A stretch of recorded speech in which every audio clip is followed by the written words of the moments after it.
A K news ವಾಹಿನಿಯ ವತಿಯಿಂದ ಹೊಸಕೋಟೆಯ ಕಂಬಳೀಪುರದಲ್ಲಿ ನೆಲೆಸಿರುವ ಸಾವಿರಾರು ಪವಾಡಗಳನ್ನು ಅಚ್ಚರಿಗಳಿಗೆ ಸಾಕ್ಷಿಯಾಗಿರುವ ಲಕ್ಷಾಂತರ ಭಕ್ತರ ಬಾಳನ್ನು ಬೆಳಗುತ್ತಿರುವ 9 ಪೂರ್ಣ ತೆಂಗಿನಕಾಯಿಗಳನ್ನು ಸಮರ್ಪಿಸಿದ ಭಕ್ತರ ಇಷ್ಟಾರ್ಥಗಳನ್ನು ನೆರವೇರಿಸುತ್ತಿರುವ ಬೇಡಿದ ಭಕ್ತರ ಪಾಲಿಗೆ ಆರೋಗ್ಯ, ಆಯುಷ್ಯು, ಅಷ್ಟೈಶ್ವರ್ಯ, ಸಕಲ ಸೌಲಭ್ಯಗಳನ್ನು ನೀಡುತ್ತಿರುವ ಕಾಟೇರಮ್ಮ ದೇವಿಯ ಸನ್ನಿಧಿಯಲ್ಲಿ ಸಾವಿರಾರು ಭಕ್ತರಿಗೆ ಅನ್ನದಾಸೋಹ ಕಾರ್ಯಕ್ರಮ ಜರುಗಿತು.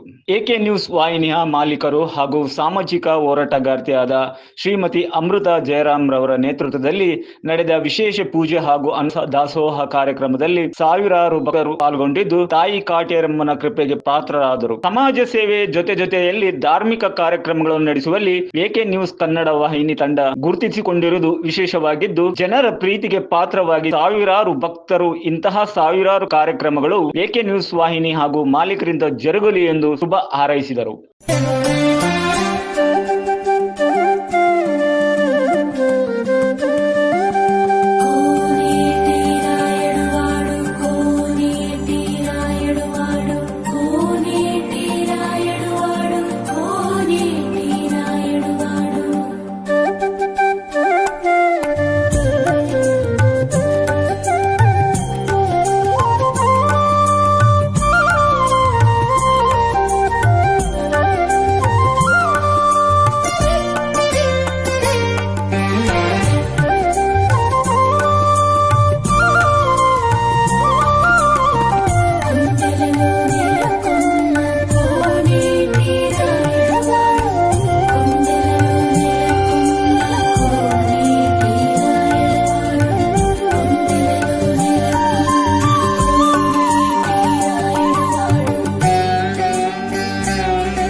ರೇಣುಕೆ